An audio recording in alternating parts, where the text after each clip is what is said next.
ಶಿವಮೊಗ್ಗ ಸಮೀಪದ ಶಂಕರಘಟ್ಟದಲ್ಲಿರ್ತಕ್ಕಂಥ ಕುವೆಂಪು ವಿಶ್ವವಿದ್ಯಾನಿಲಯ ಹೆಚ್ಚು ಕಡಿಮೆ ಒಂದು ಭಾರಿ ಹೋರಾಟಕ್ಕೆ ಒಂದು ಸಾಕ್ಷಿಯಾಗಿದೆ. ಕುವೆಂಪು ವಿಶ್ವವಿದ್ಯಾಲಯದ ಕುಲಪತಿಯವರ ಕಚೇರಿ ಆವರಣದಲ್ಲಿ ಎನ್ಎಸ್ಯುಐ ವಿದ್ಯಾರ್ಥಿಗಳು ಒಂದು ಗುಂಪು ಅಲ್ಲಿ ಪ್ರವೇಶ ಮಾಡಿ ಪೀಠೋಪಕರಣನ ಧ್ವಂಸ ಮಾಡಿದೆ.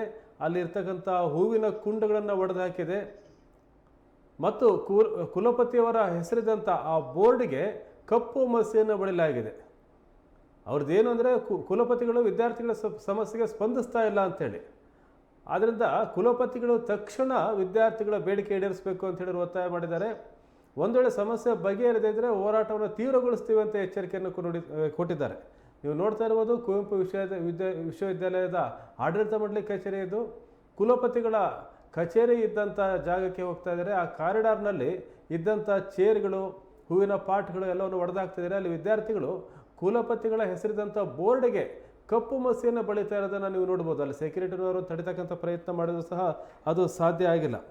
ಹಾಗಾಗಿ ಕುವೆಂಪು ವಿಶ್ವವಿದ್ಯಾಲಯದಲ್ಲಿ ಒಂದು ಭಾರೀ ಪ್ರತಿಭಟನೆಗೆ ಇವತ್ತು ಈ ವಿಶ್ವವಿದ್ಯಾನಿಲಯ ಸಾಕ್ಷಿಯಾಗಿದೆ. ಎನ್ಎಸ್ಯು ವಿದ್ಯಾರ್ಥಿಗಳು, ಜಿಲ್ಲಾಧ್ಯಕ್ಷ ವಿಜಯ್ SN ಸೇರಿದಂತೆ ಹಲವರು ಈ ಪ್ರತಿಭಟನೆಯಲ್ಲಿ ಭಾಗವಹಿಸಿದರು.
ಈಗ